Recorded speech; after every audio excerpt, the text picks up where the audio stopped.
Hello and welcome to the channel online अधिकारी। मेरा नाम सौरभ यादव और आज यहाँ पर आपको फिजिक्स का यानी भौतिक विज्ञान का 6वां लेक्चर दिया जा रहा है। और यह लेक्चर जो है चैप्टर नंबर 8 दृष्टि IAS क्विक बुक से चैप्टर नंबर 8 को हमने शुरू किया है। इसके पहले 2-3 चैप्टर और बचे हुए हैं, संभवतः 1 या 2 लेक्चर में उसको हम कंप्लीट कर देंगे। तो चलिए महत्वपूर्ण चीज़ों से शुरुआत करते हैं। उसके अलावा आपने पिछले लेक्चर नहीं देखे हैं तो प्लेलिस्ट बनी हुई है, वहाँ जाकर सभी लेक्चर देख लीजिए और बार बार रिवीजन करिए। उसके अलावा और भी हिस्ट्री वगैरह, पॉलिटी वगैरह जो भी पढ़ना हो आप जाकर देख सकते हैं। करंट अफेयर पूरे तरीके से कंप्लीट किया जा चुका है। करंट अफेयर में घटनासार पूरे तरीके से उसका पोस्टमार्टम हो चुका है। घटनासार के अलावा जो भी करंट के मटेरियल जो भी दिए जा रहे हैं आपको, जैसे अभी हमने इसके पहले जो वीडियो था करंट का, उसमें हमने जो क्वेश्चन पूछे गए थे अभी समीक्षा अधिकारी मेंस वगैरह में, उसका एक लेक्चर दिया है। और यूके PCS में दोनों में मिला के जो करंट के क्वेश्चन पूछे गए थे उसका हमने लेक्चर दिया, बहुत ही महत्वपूर्ण क्वेश्चन, उसको आप देख सकते हैं। तो चलिए शुरू करते हैं महत्वपूर्ण चीज़ों से।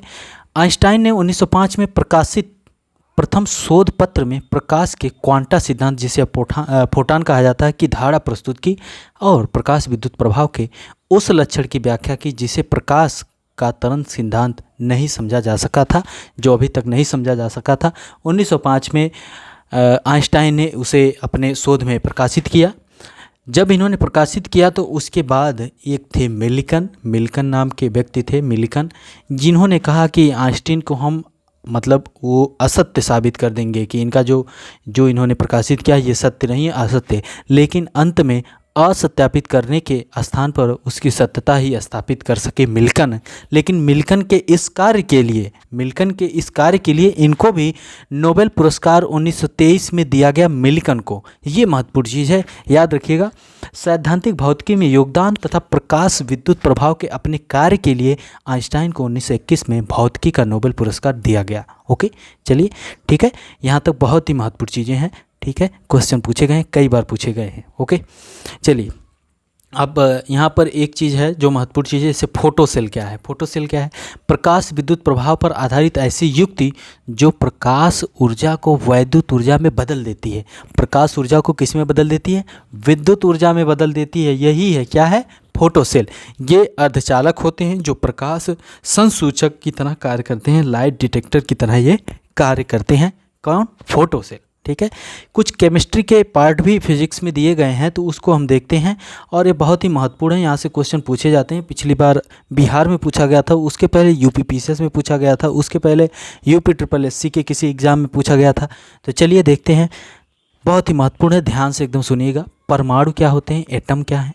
एटम क्या है? प्रत्येक पदार्थ अत्यंत छोटे कणों से मिलकर बना होता है, जिन्हें परमाणु कहते हैं।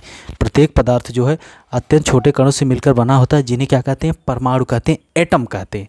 यह पदार्थ की वह सूक्ष्मतम इकाई है जो उसके रासायनिक गुणों को निर्धारित करती है। ओके, और परमाणु मूलतः 3 कणों से मिलकर बने होते हैं, इलेक्ट्रॉन, प्रोटॉन और न्यूट्रॉन।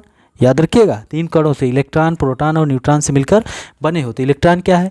इलेक्ट्रॉन ऋण आवेशित मूल कण हैं जो नाभिक के चारों तरफ निश्चित ऊर्जा कक्षाओं में चक्कर लगाता रहता है। इलेक्ट्रॉन क्या करता है? चक्कर लगाता रहता है, क्योंकि ऋण आवेशित है। इलेक्ट्रॉन को हमेशा ऐसे लिखते हैं E-, यानी इलेक्ट्रॉन हमेशा ऋणावेशित है, ऋणावेशित रहता है, आवेशित मूल कण है, ऋण आवेशित मूल कण है। ओके, प्रोटॉन क्या है? यह धन आवेशित मूल कण है जो परमाणु के नाभिक में स्थित होता है। और न्यूट्रॉन क्या है? यह उदासीन होता है, यानी P से प्रोटॉन, P से पॉजिटिव, यानी प्रोटॉन क्या होता है? हमेशा धन आवेशित।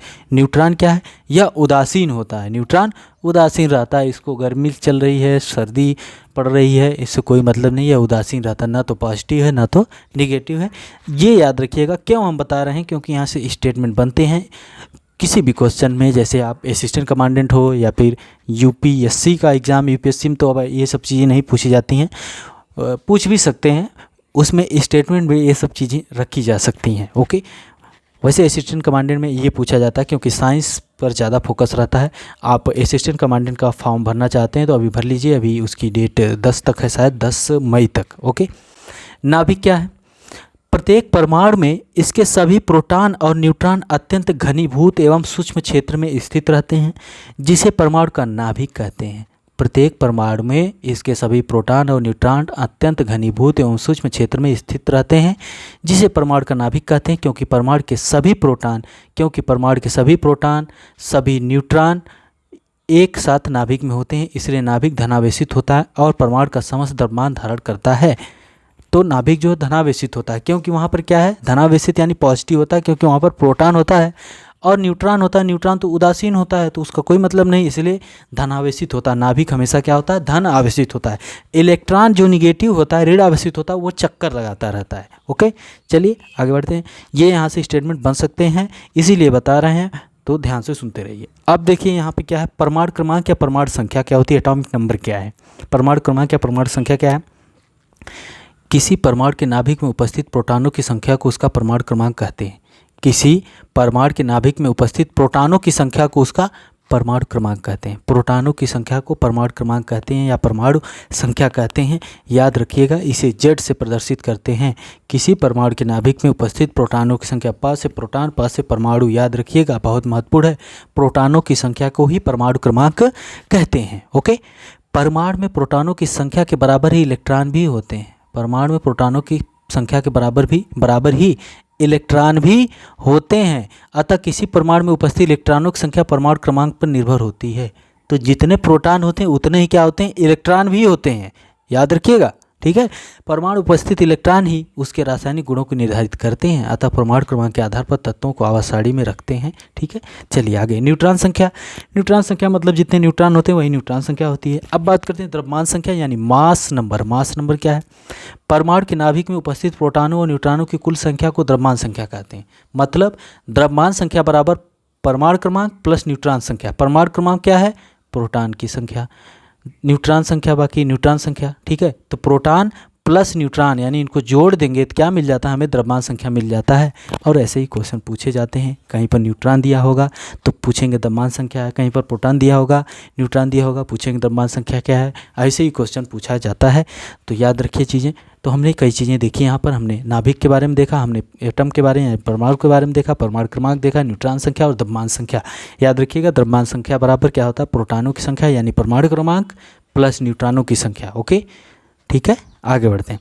समस्थानिक क्या है, समस्थानिक जैसा आपको पता है हाइड्रोजन के 3 समस्थानिक होते हैं, 1H1, 1H2, 1H3। ठीक है, तो समस्थानिक क्या होते हैं, एक ही तत्व की ऐसी परमाणु प्रजातियां जिनके परमाणु क्रमांक समान। ये नीचे जो होता है इसको परमाणु क्रमांक कहते हैं। अब देखिए 1 1 1 हमने लिखा, ऊपर जो होगी 1 2 3 लिखा। ठीक है, तो ये नीचे जो होता है क्या लिखा गया है, जिनके परमाणु क्रमांक समान, परमाणु क्रमांक के नीचे वाले जो समान हो तथा परमाणु द्रव्यमानों में अंतर हो, उन्हें समस्थानिक कहते हैं। बस परमाणु क्रमांक जो नीचे होते हैं, ठीक है, तो जो समान होते हैं वो समस्थानिक यानी इंग्लिश में इनको आइसोटोप भी कहा जाता है।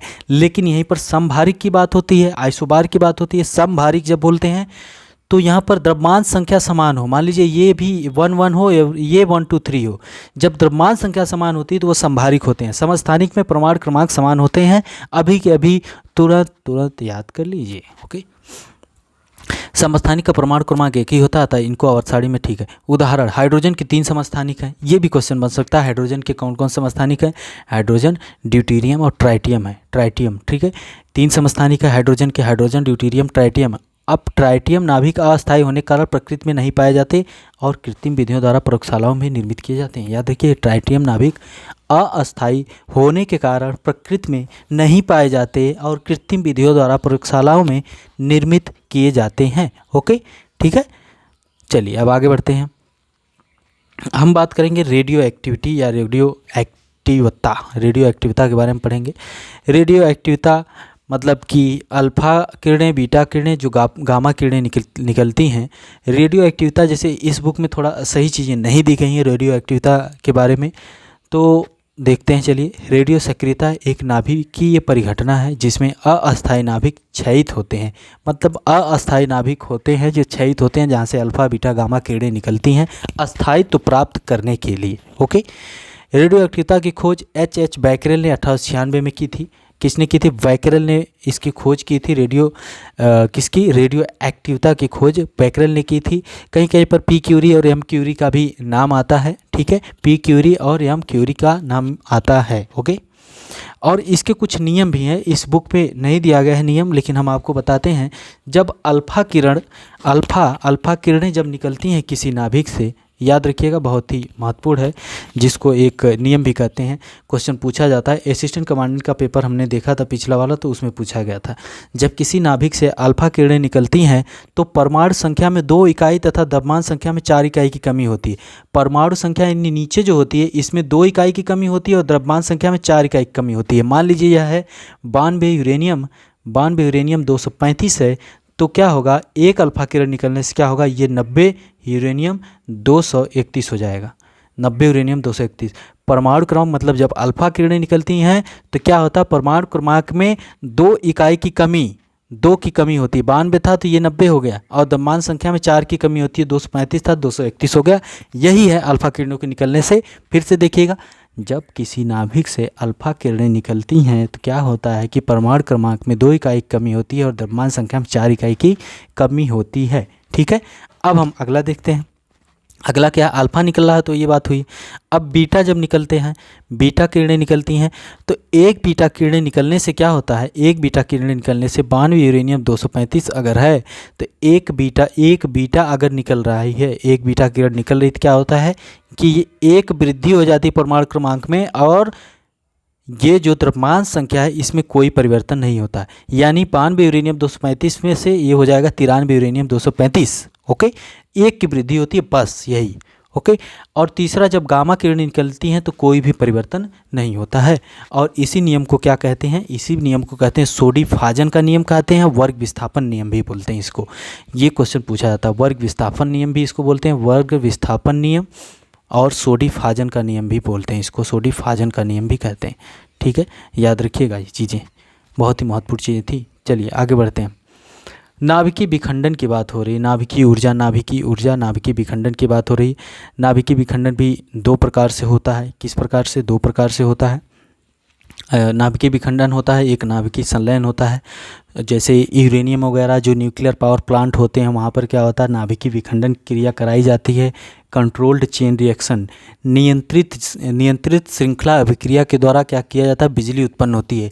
लेकिन जब वही अभिक्रिया अनियंत्रित हो जाती है तो क्या होता है, वहाँ पर विस्फोट होता है, एटम बम, परमाणु बम की तरह। ठीक है, तो चेन रिएक्शन होती है नाभिकीय विखंडन में। न्यूक्लियर फिजन इसमें होता है। विखंडन का मतलब कि फिजन, और फ्यूजन का मतलब कि जुड़ना, फ्यूजन का मतलब जुड़ना। ITER क्या है, इसके बारे में कमेंट करिएगा, ITER। ओके, सूर्य से जो प्राप्त ऊर्जा होती है वही नाभिकीय संलयन, यानी नाभिकीय संलयन है। नाभिकीय संलयन की क्रिया जो होती है वही होती है, तो ये फ्यूज़न वाली होती है। सूर्य से जो होता है वो नाभिकीय संलयन ही होता है। पिछली बार क्वेश्चन यहीं से पूछा गया था, UPPCS 2021 में 2 स्टेटमेंट दिए गए और बहुत लोगों के गलत थे। इवन हाँ ठीक है, बहुत लोगों के गलत थे। तो नाभिकीय विखंडन क्या है, नाभिकीय संलयन क्या होता है। तो 92 यूरेनियम 235 पर नाभिकीय विखंडन की बात कर रहे हैं। जब न्यूट्रॉन किरणों की बमबारी की जाती है तो क्या होता है कि 92 यूरेनियम टूट जाता है। सबसे पहले तो न्यूट्रॉनों की बमबारी से ये टूटता है 2 भाग में, और न्यूट्रॉन भी निकलते हैं। ठीक है, न्यूट्रॉन भी निकलते हैं, फिर ये अलग अलग 3 भागों में टूटता है। ठीक है, ऐसे ऐसे टूटता जाता है, तो मतलब अनकंट्रोल्ड, अनियंत्रित श्रृंखला अभिक्रिया बन जाती है। फिर क्या कहते हैं, रॉड वगैरह का प्रयोग किया जाता है, जर्कोनियम एलॉय और भारी जल का प्रयोग करके इसको ठंडा भी किया जाता है। और भी बहुत से मटेरियल इसमें यूज होते हैं जिसके द्वारा न्यूट्रॉनों को पकड़ लिया जाता है, जिसके कारण सिर्फ एक ही टूटता रहे और जो भी एनर्जी मिले, जैसे न्यूक्लियर पावर प्लांट से हमें एनर्जी मिलती है। और भारत में शायद पिछले डेटा के अनुसार 1.8% जो एनर्जी प्रोड्यूस होती है, बिजली वगैरह प्रोड्यूस होती है, वो न्यूक्लियर एनर्जी से प्रोड्यूस होती है, जो बहुत ही कम मात्रा में हो रही है भारत में। ओके, ठीक है, तो ये अगर यहाँ पर न्यूट्रॉनों को एब्जॉर्ब कर लिया जाता है तो क्या होता है कि ये नियंत्रित श्रृंखला हो जाती है। लेकिन जब इनको एब्जॉर्ब नहीं किया जाता, खुले में छोड़ दिया जाता है, तो क्या होता है कि परमाणु बम बन जाता है और बहुत तेज़ी से एक साथ एनर्जी निकलती है, वही विस्फोट होता है। ओके, ठीक है, तो वही नियंत्रित श्रृंखला अभिक्रिया है और अनियंत्रित श्रृंखला अभिक्रिया। अब यहाँ पर कुछ चीज़ें अगर मिल जाए हमें, देखते हैं। जैसे यहाँ पर क्या लिखा है कि जब यूरेनियम पर न्यूट्रॉनिक बमबारी की जाती है तो यूरेनियम नाभिक के विखंडन के साथ 3 नए न्यूट्रॉन भी उत्सर्जित होते हैं जो अन्य यूरेनियम नाभिक को विखंडित करते हैं। इस प्रकार नाभिक की श्रृंखला अभिक्रिया आरंभ हो जाती है और तब तक चलती रहती है जब तक सभी यूरेनियम नाभिक विखंडित न हो जाएं। ओके, ठीक है, चूँकि यूरेनियम के नाभिक के विखंडन के से 3 न्यूट्रॉन उत्सर्जित होते हैं, अतः ये 3 नई श्रृंखला अभिक्रिया आरंभ करेंगे। इस प्रकार यह नाभिकीय अभिक्रिया अत्यंत तीव्र हो, प्रचंड विस्फोटक तीव्र होकर प्रचंड विस्फोटक हो जाती है। इसे अनियंत्रित श्रृंखला विक्रिया कहते हैं। परमाणु बम में यही विक्रिया विध्वंसक विस्फोट का कारण है। परमाणु बम नाभिकीय संलयन, नाभिकीय विखंडन या दोनों प्रकार की नाभिकीय अपक्रियाओं के सिद्धांत पर आधारित है। तो नाभिकीय विखंडन, नाभिकीय संलयन ध्यान रखिएगा। और भारत में जो कि 3 स्टेज का रिएक्टर है जिसके द्वारा ये सब चीज़ें होती हैं। 3 स्टेज का भारत ने खुद बनाया है रिएक्टर जिसके द्वारा हमें एनर्जी प्राप्त होती है। मंदक का कुछ मंदक प्रयोग होते हैं, मॉडरेटर की प्रयोग किए जाते हैं। ये क्वेश्चन पूछे जाते हैं। उच्च गतिशील न्यूट्रॉनों की गति को कम करने के लिए भारी जल DTO, ग्रेफाइट की रॉड, बेरिलियम ऑक्साइड और मंदन की तरह प्रयुक्त होते हैं। न्यूट्रॉनों की गति को रोकने के लिए, शीतलन यानी ठंडा करने के लिए ठंडा जल, द्रवित सोडियम, लिक्विड सोडियम आदि को शीतलक की तरह प्रयोग किया जाता है। नियंत्रक छड़ यानी कंट्रोल रॉड्स भी होती हैं जो कैडमियम तथा बोरान निर्मित छड़ों को न्यूट्रॉन अवशोषण क्षमता अधिक होती है। तो कैडमियम और बोरान की छड़ें, पूछा जाता है किसकी छड़ें, कैडमियम और बोरान की छड़ें यूज़ की जाती हैं। न्यूट्रॉन को अवशोषित कर लेती हैं, पकड़ लेती हैं। ओके, ठीक है, चलिए आगे बढ़ते हैं, याद रखिएगा चीज़ें। भारत का परमाणु ऊर्जा कार्यक्रम होमी जहांगीर भाभा के नेतृत्व में शुरू हुआ था।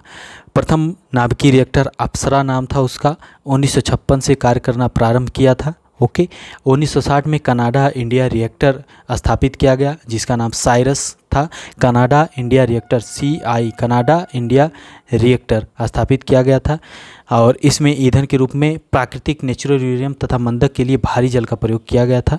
ओके, ठीक है, आज की डेट में भारत आगे बढ़ चुका है लेकिन एनर्जी बहुत कम ही प्रोड्यूस होती है। कुछ रिएक्टर हैं, जर्लिना, पूर्णिमा 1, पूर्णिमा 2, ध्रुव, पूर्णिमा 3, कामिनी, ये सब रिएक्टर हैं। ओके, ठीक है। अब यहाँ पर भारत में जो परमाणु बम बनाया गया था, स्माइलिंग बुद्धा उसका नाम दिया गया था। भारत ने पोखरण राजस्थान में अपना पहला भूमिगत नाभिकीय परीक्षण 18 मई 1974 को किया था। इस परमाणु परीक्षण का गुप्त नाम था स्माइलिंग बुद्धा। जब विस्फोट हुआ, धरती हिली, तो ये बताया गया कि बुद्धा स्माइल कर रहे हैं, कि गौतम बुद्ध स्माइल कर रहे हैं, इसलिए धरती हिली है। ठीक है, इस परमाणु परीक्षण को पोखरण प्रथम के नाम से जाना जाता है। भारत ने अपना दूसरा परमाणु परीक्षण 1998 में किया जिसे पोखरण सेकंड के नाम से जाना जाता है। पोखरण सेकंड में 11 मई और 13 मई 1998 को 5 परमाणु परीक्षण किए गए अटल जी के शासनकाल में। इनमें प्रथम नाभिकीय विखंडन पर आधारित था जबकि अन्य 4 नाभिकीय संलयन पर। ठीक है, याद रखिएगा। और इसको नाम दिया गया था ऑपरेशन शक्ति। ठीक है, शक्ति कोड, ऑपरेशन शक्ति कोड नाम दिया गया था इसको। ठीक है, तो पहला जो था नाभिकीय विखंडन पर और 4 नाभिकीय संलयन पर आधारित थे। ओके ओके ओके, नाभिकीय संलयन के बारे में हमने आपको बताया। ITAR के बारे में कमेंट करिएगा आप लोग। ठीक है, सूर्य की ऊर्जा का स्रोत सूर्य में होने वाली नाभिकीय संलयन की प्रक्रिया है। यह एक बहुचरणीय प्रक्रिया है जिसमें हाइड्रोजन हीलियम में परिवर्तित होता है। सूर्य की ऊर्जा यही है, अतः सूर्य का ईंधन हाइड्रोजन है। अमेरिकी वैज्ञानिक H.A. बेथे ने बताया कि सूर्य व ब्रह्मांड के अन्य तारों की ऊर्जा का स्रोत नाभिकीय संलयन है। किसने बताया? H.A. बेथे ने बताया कि सूर्य एवं ब्रह्मांड के अन्य तारों की ऊर्जा का स्रोत नाभिकीय संलयन है। हाइड्रोजन बम की बात करें तो हाइड्रोजन बम नाभिकीय संलयन पर आधारित होता है, जबकि परमाणु बम क्या होता है? नाभिकीय विखंडन पर आधारित होता है। क्योंकि नाभिकीय संलयन के लिए उच्च दाब तथा उच्च ताप की आवश्यकता होती है, इसलिए हाइड्रोजन बम में नाभिकीय संलयन प्रक्रिया करने हेतु पहले परमाणु विस्फोट कराया जाता है। परमाणु विस्फोट के कारण वह उच्च ताप और दाब प्राप्त हो पाता है जिससे नाभिकीय संलयन हो। तो पहले परमाणु विस्फोट कराएंगे तब नाभिकीय संलयन होगा, उच्च ताप और उच्च दाब प्राप्त करने के लिए। ठीक है, नाभिकीय संलयन में विखंडन से ज़्यादा ऊर्जा उत्पादित होती है, अतः हाइड्रोजन बम परमाणु बम से अधिक विध्वंसकारी होता है। हाइड्रोजन बम का विकास करने में अमेरिकी वैज्ञानिक एडवर्ड जेनर ने महत्वपूर्ण भूमिका निभाई, इसलिए इसे फादर ऑफ हाइड्रोजन बम भी कहते हैं। एडवर्ड जेनर को फादर ऑफ हाइड्रोजन बम भी कहते हैं, एडवर्ड जेनर को। ओके, ठीक है, तो ये चीज़ें हो गई आपकी जो महत्वपूर्ण चीज़ें थी इस चैप्टर में, हमने उसको आपको बता दिया। नाभिकीय संलयन, नाभिकीय विखंडन में थोड़ा बहुत घुमाया जाता है, आपको क्वेश्चन में स्टेटमेंट दिए जाते हैं और आप लोग डर जाते हैं। ठीक है, फैक्चुअल क्वेश्चन तो ठीक है लेकिन थोड़ा सा स्टेटमेंट बनते हैं तो लोग डर जाते हैं, लेकिन स्टेटमेंट कभी कभी बहुत आसान होते हैं, थोड़ा सा दिमाग लगाइए सही हो जाता है क्वेश्चन। ठीक है, तो ये मंदक वगैरह हैं, शीतलक वगैरह, ये सब चीज़ें थोड़ा याद कर लीजिएगा, ये अप्सरा वगैरह, और थोड़ा बहुत इसके बारे में पढ़िएगा भी। नाभिकीय विखंडन, नाभिकीय संलयन के बारे में एक बार अपने से भी पढ़िएगा, हमने जितना बताना था हमने आपको बता दिया। और नाभिक, परमाणु, परमाणु क्रमांक, न्यूट्रॉन संख्या, द्रव्यमान संख्या के बारे में थोड़ा पढ़ लीजिएगा। ओके, और आइंस्टाइन के बारे में हमने आपको बताया कि 1921 में भौतिकी का नोबेल पुरस्कार इन्हें दिया गया। तो बताइएगा कौन प्रथम भारतीय था जिन्हें 1913 में नोबेल पुरस्कार दिया गया था और किस लिए दिया गया था, क्यों दिया गया था, क्या इन्होंने किया था, किस लिए दिया गया था और किस क्षेत्र में दिया गया था। ठीक है, मिलते हैं अगले लेक्चर में। चैनल को लाइक शेयर सब्सक्राइब अपने हिसाब से कर लीजिए। बहुत बहुत धन्यवाद।